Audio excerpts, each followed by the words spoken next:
നമ്മൾ ഏഞ്ചൽ ബിൻ്റെ വീട്ടിലേക്ക് ഏവർക്കും സ്വാഗതം. നമ്മളപ്പം ടോപ്പിന് തുണി വെട്ടാനായിട്ട് എടുക്കുമ്പോഴേ നമ്മൾ തുണി നോക്കുമ്പോൾ കഴുത്ത് നോക്കുമ്പോൾ എന്താണ് ഇങ്ങനത്തെ കഴുത്താണ് നമുക്ക് കിട്ടുന്നത്, വർക്കുള്ള കഴുത്ത്.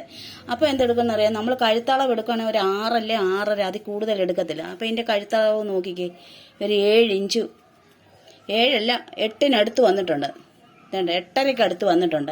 അപ്പോൾ ഇത് നമുക്ക് എന്ത് ചെയ്യണമെന്നാണ് ഞാൻ ഇന്ന് കാണിച്ചു തരാൻ പോകുന്നത്. നമ്മൾ എന്തെടുക്കണമെന്ന് അറിയാം, ഈ ലൈനിങ് പീസ് ശരിയായിട്ടുള്ള അളവ് വെട്ടിയെടുക്കണം. വെട്ടിയെടുത്തിട്ടുണ്ടെന്നറിയാം, ഈ കഴുത്തിൻ്റെ ഈ വർക്കില്ലാത്തതും അങ്ങ് കളഞ്ഞേക്കണം. കളഞ്ഞിട്ട് കറക്റ്റായിട്ടുള്ള അളവ് ഇത് വെട്ടിയെടുക്കണം. ഈ ഇത്രയും പോകുമ്പോഴത്തേക്ക് ഈ 2 ഇഞ്ചോളം ഉണ്ട്, ഇത്രയും പോകുമ്പോഴത്തേക്ക് നമുക്ക് ഈ ഇറക്കം കറക്റ്റ് ആവും. അപ്പോൾ എന്തെടുക്കുന്ന, ഈ 2 ഇഞ്ച് പോകുമ്പോൾ ഈ തുണിയുടെ നീളം കുറയും. അപ്പം നമ്മൾ എന്തെടുക്കണമെന്നറിയാം, പാൻറ്റിൻ്റെ പീസ് എടുത്ത് ആ ഇത്രയും എത്ര ഇറക്കം കുറഞ്ഞോ അത്രയും ഭാഗം എടുത്ത് നമ്മൾ പാൻറ്റിൻ്റെ പീസ് എടുത്ത് താഴെ പിടിപ്പിക്കണം. അപ്പോൾ അതൊരു ഭംഗിയായിട്ട് ഒരു വർക്കായിട്ട് നമുക്ക് കിട്ടും. അല്ലാതെ ഇതിലൊന്നും ചെയ്യാൻ പറ്റത്തില്ല. ഇത്രയും കഴുത്തിറക്കാൻ നമുക്ക് പാടില്ല, അത് ഒരുപാട് കൂടുതലാണ്, പ്രത്യേകിച്ച് ചുരിദാറിന്. അപ്പോൾ ഇങ്ങനെ ചെയ്താൽ നമുക്ക് നമ്മുടെ ചുരിദാർ ഭംഗിയായിട്ട് കിട്ടും.